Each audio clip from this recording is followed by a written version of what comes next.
कहीं झरने में झर झर झरता, कहीं बनके सावन बरसता, कहीं दरिया में लोरी मिलता, तो कहीं नदिया में कल कल बहता।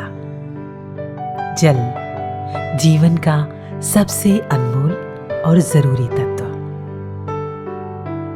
धरती के हर जीव जंतु चर अचर के जीवन का सबसे बड़ा सहारा। इसके बिना तो धरती पर जीवन की कल्पना भी नहीं की जा सकती। ये जल अगर मर्यादित होकर बहता है तो समस्त मानवता का कल्याण करता है, लेकिन अगर दिशाहीन हो जाए तो यही जल महाविनाश का कारण भी बन सकता है। जल जो संपूर्ण जीव जंतु को जीवन देता है। यूं तो धरती का 71% हिस्सा जल यानी पानी से ढका हुआ है, लेकिन शुद्ध जल की कमी देश के कई हिस्सों में अक्सर देखने को मिलती है।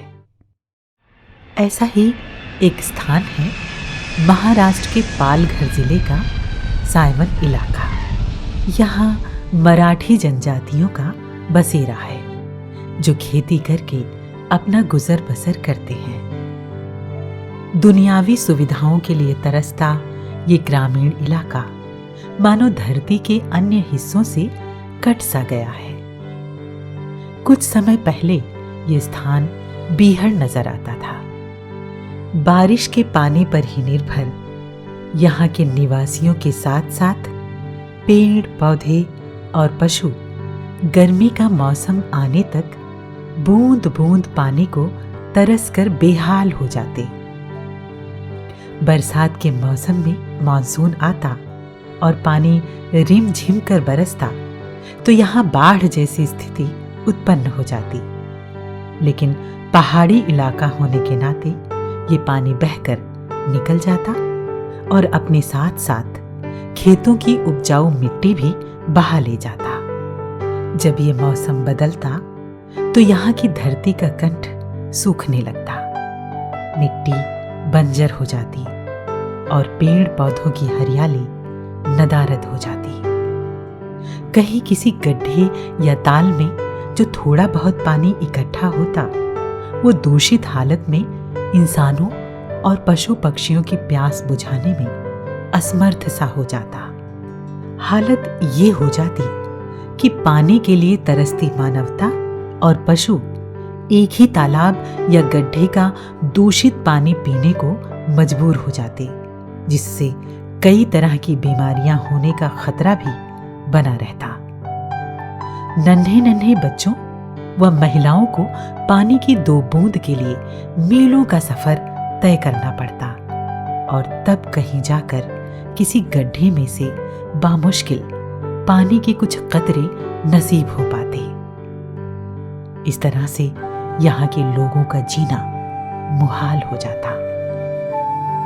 अपने वन्य जीवन को न छोड़ पाने को मजबूर धरती पुत्र कहे जाने वाले ये जनजातीय किसान जल संकट से जूझते हुए सिर्फ बारिश के मौसम की एक ही फसल उगा पाते थे और इस मौसम के बीत जाने के बाद रोजगार की तलाश में यहाँ से कुछ महीनों के लिए पलायन कर जाते, जिसका प्रभाव बच्चों की शिक्षा और जीवन के विकास पर पड़ने से गरीबी और निरक्षरता भी बढ़ती जा रही थी। ऐसा शायद वर्षों से चलता आ रहा था।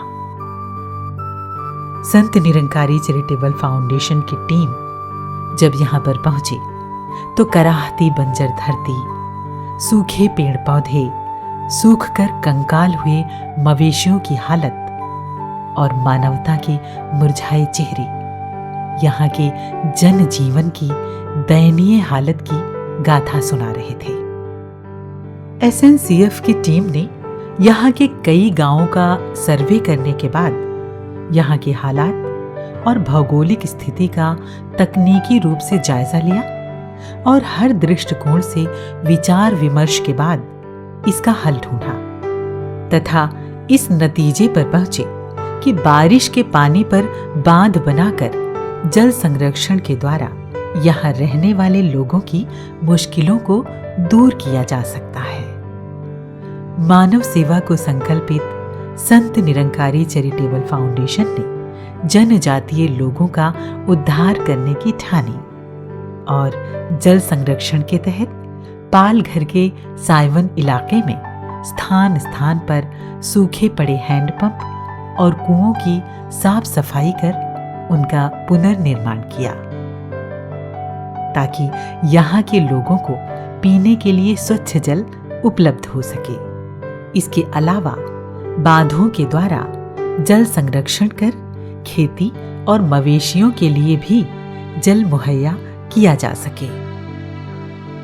इस मुहिम के तहत स्थान स्थान पर बांधों का निर्माण कार्य शुरू किया गया और हजारों स्थानीय बेरोजगार आदिवासियों को रोजगार मिला। एसएनसीएफ की अथाह मेहनत और दृढ़ संकल्प की बदौलत निर्माण कार्य शुरू हो गया।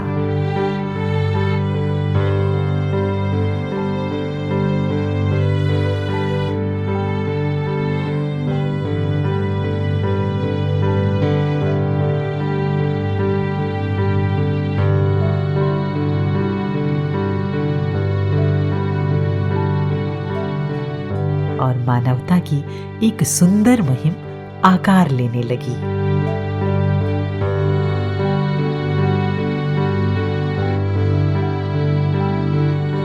धीरे धीरे समय गुजरा और संत निरंकारी चैरिटेबल फाउंडेशन के द्वारा बनाए जाने वाले इन बांधों में से कुछ बांध और कुएं तैयार हो गए। मौसम बदला, बादल आए, बारिश हुई और बरसात का जल कल कल कर बहने लगा।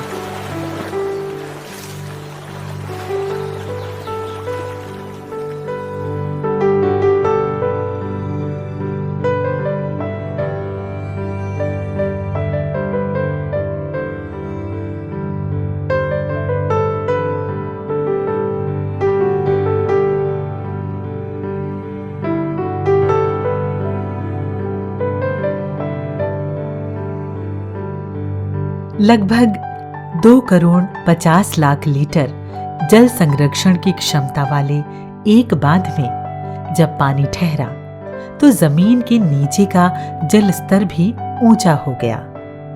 बोरवेल और कुएं साफ पानी से भर गए, जिससे मानवता और मवेशियों को पीने का पानी भरपूर मात्रा में उपलब्ध हो गया।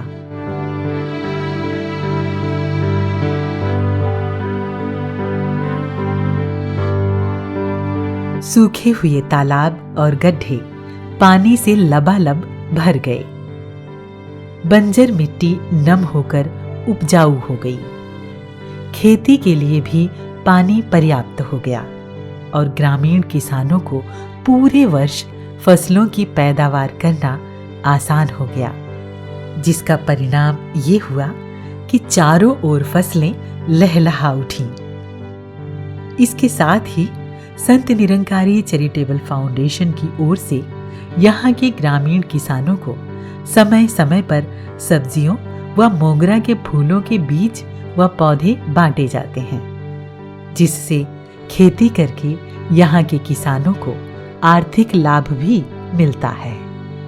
बहरहाल जल संरक्षण का ये लाभ न केवल सायवन इलाके के लगभग 4,000 लोगों तक पहुंच रहा है, बल्कि इस मुहिम के तहत निर्धारित कई और बांधों के बन जाने से 144 गांवों के लगभग 3 लाख लोगों तक ये लाभ पहुंचने की संभावना है। ज्ञात हो कि बरसात के मौसम में बांधों के कपाट खुले रहते हैं और मानसून के आखिर में पहाड़ों से रिसता हुआ पानी ही इन बांधों में संरक्षित किया जाता है। और इस प्रकार संत निरंकारी चैरिटेबल फाउंडेशन के संकल्प और मेहनत की बदौलत पानी की ये सरिता पाकर जनजीवन तृप्त हुआ।